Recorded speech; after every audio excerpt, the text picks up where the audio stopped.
As some of you may know, a friend of mine passed away this July. This friend, Anna, was someone that when I met her, I found an almost immediate familiarity, as if we've known each other already. Part of the reason is how much of myself I saw in her. Her actions and reactions, her priorities, the way she held herself, were all proof that she was a mirrored soul. And so I've been thinking a lot about her and sorting through our shared survival mechanisms in search of learning more about myself. The reason I'm creating this is I know that if I were to die, there are many people who would be left confused. So I want to better articulate why I live the life I do, to be better understood in those in my life who want to know me more. The other reason I'm creating this is to try to help settle the confusion that Anna's family is sorting through right now for answers.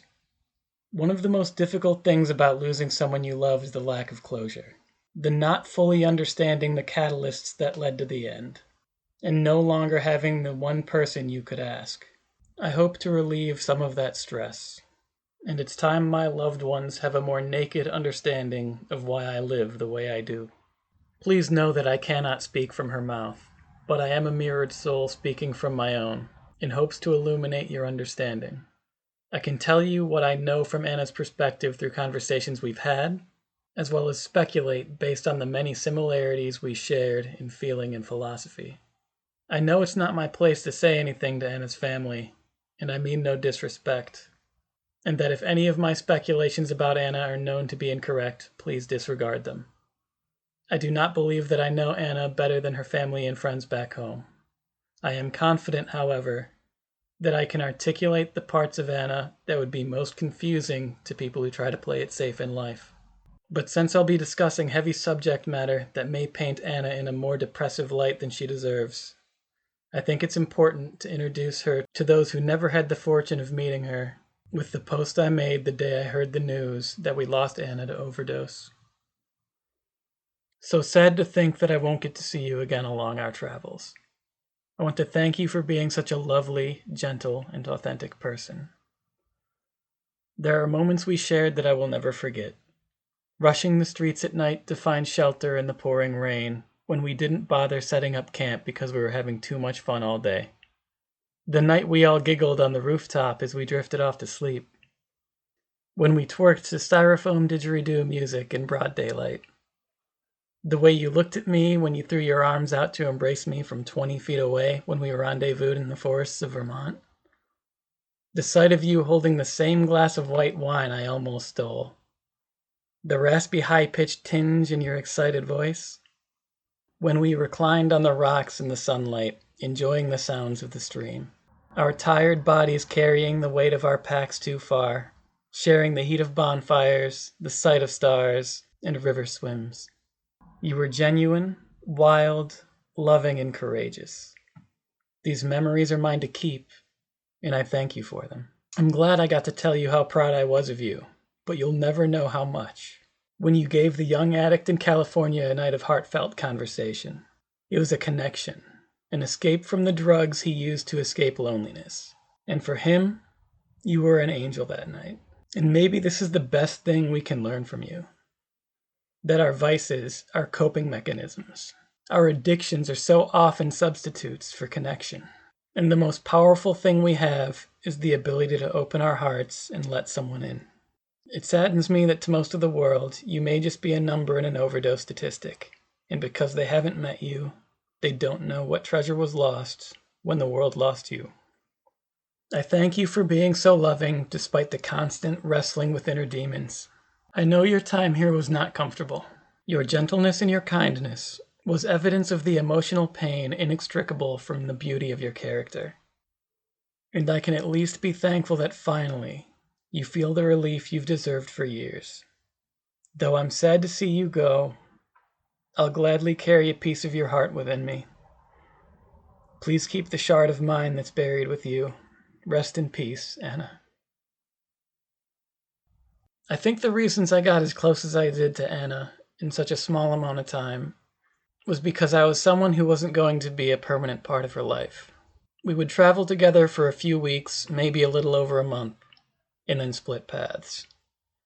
I wasn't a threat to confide in, and we quickly recognized our core similarities. Our friendship was fun and active and silly. We were always in a small group and loved enjoying nature together. So there was a lightness about the time we spent together, a focus on fun with random philosophical chats. We learned that we had wisdom to offer each other, and so Anna and I could confide in one another without fear of being judged. It was two hurt but healing souls sharing their woes and joys, echoing their survival strategies when the wars in their minds were too noisy for sleep. I believe another reason Anna and I bonded so quickly was because we struggled together as we lived a life more vivid than we would have had we never left our hometown. Though our paths were very different, our journeys began with a similar choice. Either I do what is considered normal, find employment wherever I can, so I can endure its petty abuses daily for a paycheck that disappears into living expenses, all the while suppressing and ignoring my truest self who beckons to explore the beauty of the world outside, who can't be ignored and is aided by films and photos that remind me of majestic waterfalls, canyons, beaches, and volcanoes, who inspires the sting of regret for not yet trying to see them, and terrifies me with the thought of having lived my entire life without ever leaving my hometown. Or I could push all of my poker chips to the center of the table and bet that the big bad world is not as scary as I've been told, and leave the trap. We both came from US culture, one that prioritizes a feeling of safety above the quality of life. And I don't know how she mustered the courage to leave home for the first time, but I was terrified. Leading up to my departure, my list of fears kept me up at night. I would shift between being excited to start a new life for a few months to feeling like I made a huge mistake before I even left. I was afraid of everything. Afraid of being mugged as I explored the city. Afraid of accidentally wandering into gang territory. I was afraid of what would happen if I ran out of money, but mostly, I was afraid that I would go to a new place where I didn't know anyone, and would fail to make friends and be lonely for 3 months. If you've met me in the past 7 years or so, this may sound silly, but at that point I only made friends in college because everyone liked to party. They happened to be seated next to me in class or were apartment neighbors. And there was one group of people playing card games in the student union while I was there. I didn't have the social skills to be taking a risk like this, and I knew it. But I also knew that the only way I could trust myself to improve is if the stakes were this high. Either learn social skills or spend 3 months in isolation. The trip was eye-opening. I knew that I had to learn to socialize or I was never going to be happy. So I made sure that I went out every day to combat this. There are days I would try to psych myself up, telling myself, I'm gonna talk to someone, I'm gonna do it. Then walked the populated touristic streets for 2 to 4 hours, standing in the furnace of social anxieties and counting the opportunities I chickened out. Then biking back to the condo feeling like a hopeless failure. It was then I knew I was going to have to put myself through grueling things to try to become normal in this area. I don't believe Anna had the same experience, but I know that for she and I, exposure therapy is how we learn. Advice, psychology lectures, studying human behavior, reading philosophy, those can be helpful words, conceptual lessons that may provide important clarity. But risking yourself to your fear, that's the actual masterclass. That's therapy. So there is no way to describe the engulfing sense of relief I felt when I started making friends in that new city. When I was being invited to different bars, different music events, different art galleries by people I enjoyed spending time with, I was overjoyed. This was a taste of success I wasn't sure was possible. I would have a small group of friends to be around 3 times a week, but would still wander away from them to introduce myself to interesting people or beautiful women. With the safety net that if anything went wrong or we didn't click, I could be proud of myself for forcing myself out of my comfort zone, and still had fun people to enjoy the night with. Looking back, I was a quick learner, though it didn't feel like it at the time. I met a wide variety of people, doctors, lawyers, business owners, salesmen, but the ones I enjoyed most were the vagabonds, the painters, the musicians, muralists, and nomads. Something about their lives felt true, felt authentic. I knew I would have to travel more, that I can't fully go back to a lifestyle I needed to escape.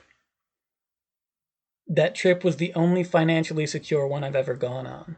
And that's where the dilemma came. Either try to do what's safe or live a life that I want. Folded ante every hand to stay in the game longer, or push all of my poker chips to the center of the table. Of course, Anna and I had no chips to bet. We wagered ourselves whole. This means that when we were together, which would last maybe 9 days to 6 weeks, once or twice a year since I met her in 2015, we would walk with full packs on our backs for hours in the summer heat together. So we would feel the same exhaustion, the same soreness, the same blisters together. And for it, we would delight in the melted muscle feel of relaxation with the same sense of accomplishment together. When we needed shelter in nature or cities, we would seek it with the same uncertainty. And when we did, we got to marvel at the night sky or city lights, enjoying the thrills of living a good day together. When we were hungry and without food or money, we would go the same hours without eating. And when we were given food by new friends, foraged edible plants, or scavenged dumpsters to meet this need, we shared those meals together. And for it enjoyed the great taste of the first hungry bite as a team of adventure-loving survivalists who value freedom more than safety. I remember during one such meal, a mutual friend of ours made the observation that most people are frantically busy with attempts to control their lives with money, to purchase away bad experiences, yet we live a happy life, and we are literally eating garbage. Traveling without money or income is not easy. It's not comfortable, but it's worth it, especially if you don't have access to the financial resources to travel safely. Because every river you swim, every enormous tree you marvel at, every pretty eye you gaze into, every cascade downpour you bathe beneath, is glorious proof that these rich experiences would never have been yours had you not had the courage to risk yourself, heart and soul. Such miraculous moments are unarguably a direct reward for your bravery. That feeling is extremely empowering and inspires a wealth of self-respect and self-love. It is literally the opposite of trauma. As trauma inspires distrust and protection, whatever this feeling is inspires trust, not only in the world around you, but trust in your own strength and resilience when things go bad. This is why someone like Anna, someone like myself, cannot stop traveling once we've started. It gives us a taste of psychological health we cannot achieve while feeling trapped or stagnant. When I started traveling and would have an overwhelming bad experience, I would panic and be tempted to return home. But as I got better at adapting to unexpected happenings, that temptation would fade to the point that it began to reverse. In 2019, the last step of my trip abroad was to visit Mayan ruins. So after a day of exploring ancient architecture, marveling at the sight of pyramids, witnessing the gradual deterioration of massive overgrown bricks, seeing an adorable animal I didn't even know existed, it was a raccoon cat monkey thing called a coati, I returned to my room, and the moment I started packing, I broke down. Abruptly, my knees were on the floor, my fingers clinging to the side of my bed, tears rolling down my cheeks at the thought of returning home. I know this feeling is not fair to the loved ones who were excited to celebrate my return the day my plane landed. But it's how I felt. Because I grow fastest outside of home soil, and personal growth is so valuable to me, it feels like a leap backward to go back home. I know that Anna valued her personal growth tremendously as well, once telling me that because of it, she would travel for the rest of her life. To provide another example, on my last trip, I would video chat weekly with my parents and brother. I feel lucky to live in a time where I can hear their voices and see their facial expressions, to have a conversation from so many miles away. Though I enjoyed these chats, the slightest thing could make my heart sink and leave me with a hollow feeling. A street name from the city in which I grew up could bring its image to mind, and with it, the feeling of being trapped in stagnation, the feeling of endless economic struggle, The feeling of wasting my limited years on a life that lacks novelty and adventure. A feeling of choosing gray over colors. It would not surprise me if Anna would trigger in the same way with thoughts of returning home, especially considering how dangerous one of her old habits was. Because one of the most frightening things about returning to a chapter of your life you've already left is falling into bad habits you've already successfully escaped. Home is a word that to most means either a place where you were born or the structure you currently live in. Another meaning the word has to many is a place of familiarity that comes with a feeling of security and an established social circle. Another definition for the word that is less accepted but has been gaining traction in the past 15 years or so is the idea that home is not a place at all, but time spent with someone you love. And for me, this is what resonates as most accurate. A feeling of emotional warmth and connection brings me a feeling of belonging. That city I was born in does not. The house I grew up in does not. Though it's inhabited by loved ones, which made it all the more confusing to me growing up, because I would fluctuate from feeling welcome and a feeling of emptiness regarding the idea and not knowing why. My heart was asking to its ache, how can a house be a home? At its purest, it's merely silent and lifeless walls. So how can a structure ever make me welcome enough to feel that I belong in it? The best way to phrase the disconnection of lifestyle travelers and people who can feel at home is that we speak different languages. Though I envy your capacity for contentment, you often speak from a perspective of regiment, of more stress about the future than enjoyment of the present. We believe in different myths. You believe that security is top priority, and that with enough force and control, you can minimize the amount of bad that gets into your life. We believe that hedonism is top priority, that if we enjoy life and all its blessings enough, when the bad gets into our lives, all the joys will outweigh the pain. Your strategy is to control the chaos of your life. We want to surf on ours. You believe that with enough planning, you can guarantee a future with less pain. We believe that life is perpetually changing and that pain will inevitably find us. But instead of trying to dominate our reality, we trust in our adaptability and resilience. You often believe that a successful relationship is defined as one that lasts the rest of your life. We believe that a successful relationship is one physically, emotionally, and intellectually stimulating while being curative and fulfilling, no matter how transient. These myths have divided us long before we left home, because we tried to fit into the mold we didn't understand, feeling ashamed about whatever it was that was wrong with us. I'm willing to bet that the majority of lifestyle travelers, Anna included, shared a similar experience, staring out the window to a world bigger than you can see, curious to discover what's beyond the horizon, but feeling severed from it by the walls of your residence. And when we return to our old lives to visit our beloved family and friends, it often hurts to see what's changed, and it hurts more to see what stayed the same. For Anna, it meant returning to the temptation of relapsing into heroin use. Heroin addiction is a huge and tragic topic, but as someone who's never used it, I think it's best that I approach the topic from escapist survival mechanisms, because I know those intimately well. In an art gallery in Akron, Ohio, there was a mural of fallen angels that wrapped full circle so you could walk around it. As part of the mural, there were paper feathers scattered across the floor, each one with a name on it. And each name was someone who died of a heroin overdose in Summit County within 1 year. It was a jarring physical shock to witness the capacity of lives lost to addiction. I didn't want to step on the feathers because each one represented a person who was cherished, who left this world early. But the feathers were everywhere.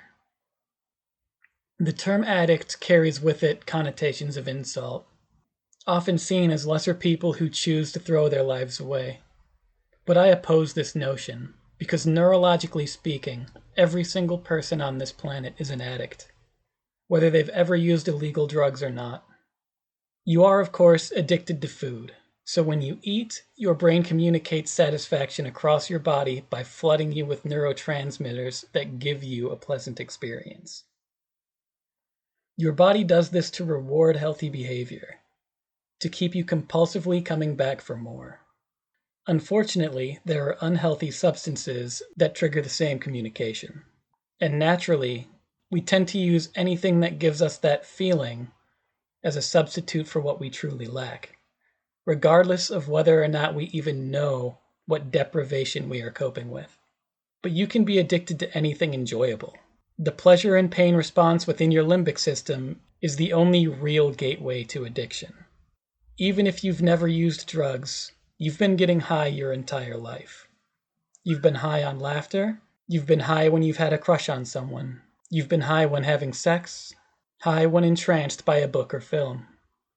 Because I've known the depths of my own depression and all of its self-destructive temptations. When I see someone struggling with addiction, I know wholeheartedly that that could have been me. Had I not found escapism in art, stories, and games, I would have found it somewhere. And knowing the self-resentment entwined with feeling an unbearable amount of emotional pain, and knowing how I've wanted to punish myself for feeling such pain and not being able to control it, I can confidently say that there is not a substance that would have been refused at my lowest points had I not already found methods to avoid a reality too harsh for me to endure. This does not make me a better person than someone addicted to heroin. It makes me a luckier one. So if anyone listening finds themselves harboring prejudice for substance addicts, please understand that these individuals struggling with addiction can still be beacons of kindness, levity, wisdom, and inner beauty, despite their inner darkness. For everyone who reached out to Anna to encourage her recovery, to share love and support, to offer a safe haven and any other help she might need, it's important to understand that anyone who struggles with a feeling of not being enough gets incredibly uncomfortable when they are met with more affection than they feel they deserve. This triggers a flight reaction because there is a measure of cognitive dissonance that cannot be reconciled without abandoning a perspective of unlovability that's been strengthened for years across every sleepless night, every breakup, every gift of affection that wasn't reciprocated, and every time a shard of broken heart was given to someone who leaves. Worse yet, it's very possible that when Anna was using, she was repeatedly shown more kindness than she felt she deserved. It evokes guilt because the more real that love felt, the more she had to confront the fact that she hurts the people who care about her most. Every time she relapsed, perhaps even every time she used heroin to cope with her reality. This is excruciating, because in a sense it would be better if no one cared. If instead of loved she were ignored, because at least then friends and family would be protected from the recurring disappointments in her life which felt out of control. So when she orchestrated a distance, please don't take it personally. In her way, she may have been trying to spare you from the pain of loving her. I want to be clear that this is not said to discourage love or support, but rather to reveal an understanding of the experience. I want to thank everyone who checked in on Anna, even if she didn't reply to the messages for weeks or at all, and every single person who offered help, even if it was rejected. Everyone who shared adoration for such a lovely human being. Everyone who embraced her in that kind of lingering hug that communicates just how cherished she was. And of course, everyone who celebrated life with her and strode with the whims of exploration and opportunity, as well as everyone who shared a smile with her and inspired her laugh. As we leave the topic of drugs, I want to be clear that aside from Rohypnol, drugs are not inherently evil. They are not immoral. They aren't even dangerous unless they are combined with depression, escapism, loneliness, unbearable emotional pain, as well as recklessness, desperation, and self-loathing. These criteria are the door. Anything can be the drug. Do not make the mistake of blaming only the final domino for the damage it causes when it falls. It was struck by the one before it, and so on, until the first catalyst triggered the next. Addiction isn't even evil. There's a necessary reason for our addictive avoidance of pain in pursuit of pleasure. We are genetically addicted to food and love because these addictive drives push us to satisfy needs and survive. The danger is when we trick our brain into thinking we're healthy when we are not and repeat that pattern. Depression, of course, feeds substance abuse because there's a tangible way to not feel like shit, even if it is unhealthy. It feels like your body does when it rewards itself for positive survival behavior. But depression isn't evil either. It as well is an internal compass, guiding you toward your needs. Loneliness hurts because your brain wants you to connect. Regretting what you want to do but haven't is your body's way of telling you that there's something you need that your current lifestyle cannot offer. Our self-abusive tendencies provide the sting that keeps us focused on becoming the kind of person we respect most. It's just so often misguided and mismanaged. The problem isn't drugs, it's not addiction, it's not depression. One problem is mental health strategies are not taught, and so it's the blind leading the blind as traumatized parents inadvertently teach their traumas to their children despite their best efforts. It's important to understand the factors that beget someone like myself. In a society where therapy and brain scans have a steep cost and social stigma, without getting into how things should be, how things are, is that the opinion of our society operates as, if you're poor, you do not deserve your own mental health. If you want to heal and be happy, it's on you to claw your way out of depression and every trauma you've endured when you were too young to understand them. We all find ways to survive our heartbreaks, and what we do often becomes a part of us in the form of habits or talents. To have the power of these patterns and skills is to know the desperation that birthed them. One of the most bittersweet aspects of meeting so many people in so many different places is all the therapy of connection and all the sadness of separation. The only way to avoid these highs and lows would be to stay so guarded and distant that you don't allow yourself to fully connect with anyone. But even if you do, you're trading the pain of separation for the pain of loneliness. I see it in Anna, and I see it in myself that we've struggled to find the right balance of just how warmly we welcome others into our hearts. But I think it's important to understand that when there's a war in your mind, there is a remarkable solace and serenity to learning a new person as intimately as they will allow. Because you take a break from your mind's endless obsession with your own story, while you put yourself in another's shoes and really try to see the world from their perspective. And I think for us, the thirst of needing that oasis often outweighed the fear of it. This has been incredibly therapeutic and healing, but it comes at the cost of numerous heartbreaks, because you allow yourself to fall a little bit in love with someone you just met and give them a piece of your heart to make room for a shard of theirs. And when you leave each other, you're left to grieve. And though there are times where you meet someone, have a great time enjoying shared hobbies, with smiles on your faces, and when that chapter closes, it seems a perfect end. And all it needed to be was a great time and pleasant memories. But there are also times you encounter people who are so easy for you to connect with that you grieve the loss of them far longer than you knew them. There are times I've spent as little as 2 full days with someone who I've missed and longed for months, and still cross my mind years after with a sense of yearning for their presence, their voice, their touch. I'm still trying to learn how to navigate it. I find my level of openness fluctuates based on how much I'm grieving at any given moment. I try not to let this affect my existing relationships, but I'm unfairly closed off to new people at times I'm getting over a separation. It's a way to give myself space, to not risk the sting of another loss. However, I know to love and lose repeatedly is worth it. One of Anna's gifts to everyone she met was the ability to make people feel welcome just as they are. She lived a celebration of the variety of personalities, so differences were not judged. Quirks and idiosyncrasies were enjoyed and even explored. She had a genuine curiosity about others and their experience, their thoughts, their visions for the future, and strategies for healing and learning from the present. This trait was wildly charismatic because there were no fucks given about small talk. Her conversations with people became authentic very swiftly. A conversation with her was not a realm fettered by habitual pleasantries. It was a place that beckoned the guarded to come out of their shells and to be heard. This is why she touched the hearts of so many of us along her travels.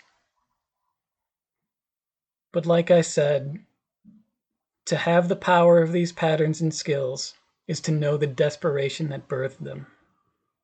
I as well have a tendency to focus on the person I'm talking to and subtly divert attention away from myself. It's not that I'm keeping secrets. It's that I'm less interested in my story. I know my story already. I've heard it 1,000,000 times as my mind incessantly repeats it. But I know for certain that for me, this skill is inextricable from existential crises. Had I not felt my life was out of control for so long, had I not been starving for answers to clarify the confusion, had I not needed to see things from other perspectives because my own was more painful than I could bear, I would never have developed ways of breaching the need for small talk.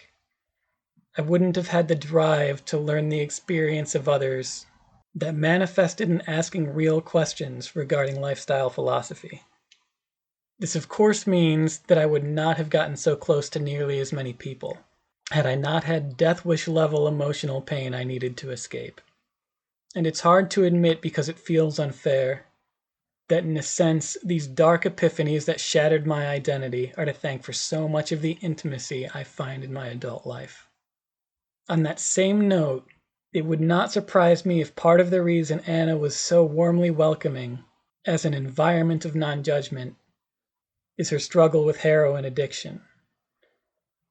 Because to know the depth of that curse is to see a person carrying a similar curse with compassion.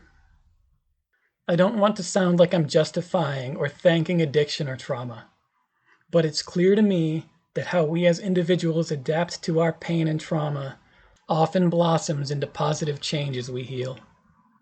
It's hard for me to imagine who Anna would have been had she not lived with such a dark storm inside her.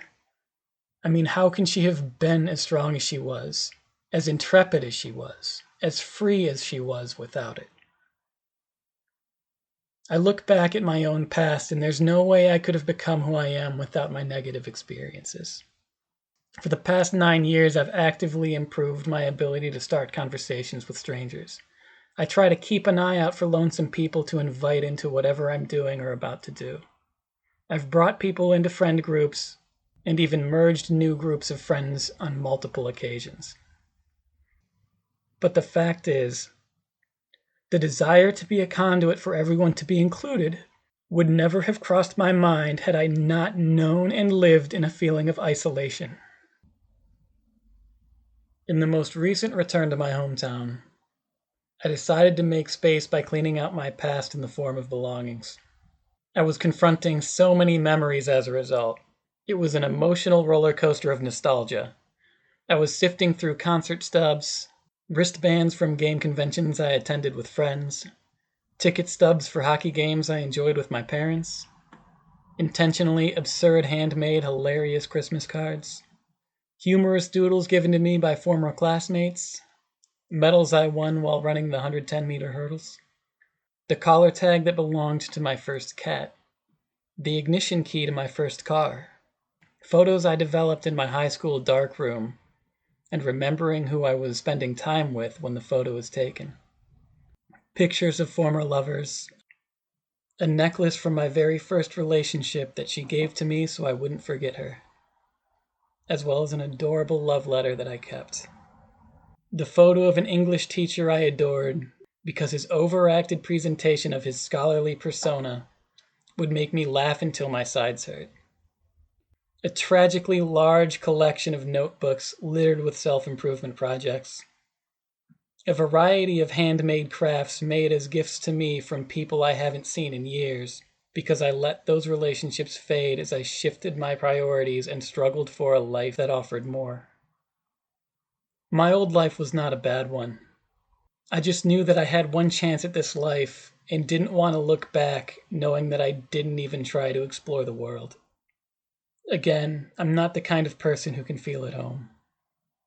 So I'm the kind of person who feels compelled to leave. I'm sorry to anyone who can feel at home and wanted me to be a part of it. I don't always understand the reason I so abruptly need to leave.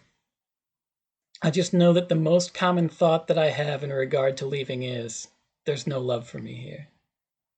This is not to say that when I leave, there's no affection for me. Because there almost always is a group of friends, new or old, who've taken a liking to me, who I as well delight in spending time with. That thought specifically means that there is no particular woman playing an intimate role with me. However, intimacy does not keep me forever either.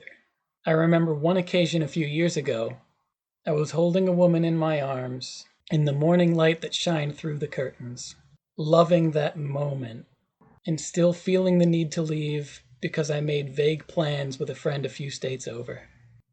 After a few more minutes of cherishing the sensation of her breath, the rhythm of the pulse at her breast, I told her I needed to leave. She pled for me to stay, but I insisted. And in that moment, I didn't understand myself at all, and even felt a tinge of self-directed anger. Because still holding her, I knew that it doesn't get better than this. So where the fuck am I going? What moment am I trying to find that I'm willing to walk out of heaven for?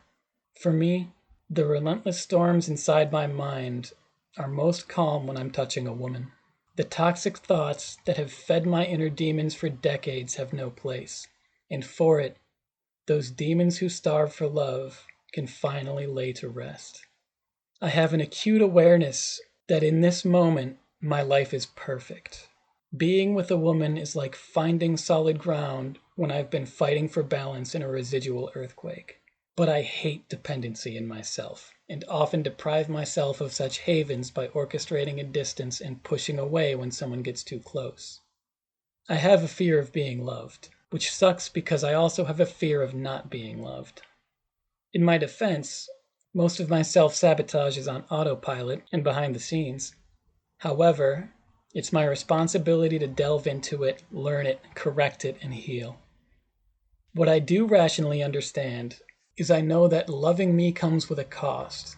I don't believe I can be fully connected to someone and to be fully true to myself without causing that person pain. I wrote the following about myself when I admitted this notion. A creature, self-trapped in fear of chaos, caged by distrust, traumatized by its own mind, malnourished by cultural lies, retching self-deception, puking toxic myth. A beast severed from its pack, exhausted from effort, craving a voice too distant to hear, starving for connection, famished from loss, and yet obese with heat, sadness, flame, and fury. An animal, compelled to survive, pushing love away so there's no one who needs it when it finally dies. A ghost, perpetually half-absent, like white highway lines on black pavement forbidden to the roadkill who tried to near. A contrasted spirit in desperate search of life who, at best, will touch your heart, vanish, and haunt you with pleasant memories. To understand the death wish line in that, I want to retain the freedom to die. This means I want everyone to be okay without me if I decide to leave. I will not have children. I do not want the obligation to stay alive due to being needed. The thought of being loved, despite its copious amounts of magnificent appeals, terrifies me. Part of the reason I want this freedom is to be able to follow my integrity instead of feeling a need to devote my behavior to self-preservation. I am not sure where Anna stood on this topic, But I did see her courage and integrity shine when she confronted a police officer who was harassing a homeless man. Part of me hates writing things like this, because there's such a focus on the darkness of human experience that it does not accurately represent the general happiness of my life. So the topic itself neglects the simple and tiny paradises found in daily life. That maybe I saw beauty in the way steam rose from my cup of tea, or I relaxed with closed eyes to enjoy piano music. That the breeze with sunlight on my skin reminded me I'm glad to be alive. That I surfed the vitalizing energy of inspiration while creating something new. That the sunset was breathtaking. That I felt truly cherished when a hug lasted longer than expected. That being at a table with cards in hand in the company of friends is exactly where I want to be. That I had a satisfying conversation with someone I'm lucky to have met. These moments are the joy we fight for and should be given proper attention. So I feel it's necessary for me to state that I'm worlds happier than I used to be. That my life is a great one and I'm grateful for it. I continue to improve my relationship with myself and others, and harbor tremendous respect for the man I have become. My suicidal relapses are fewer and farther away, and I can often catch the patterns before they spiral.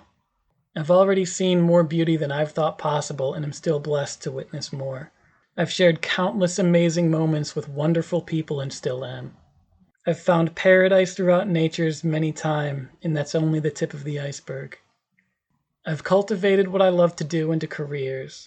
I'm reminded of how amazing my family is every time we get some of the crew together. I need less stimulation to be happy, and I find it easier to focus on the simple things that I love in life.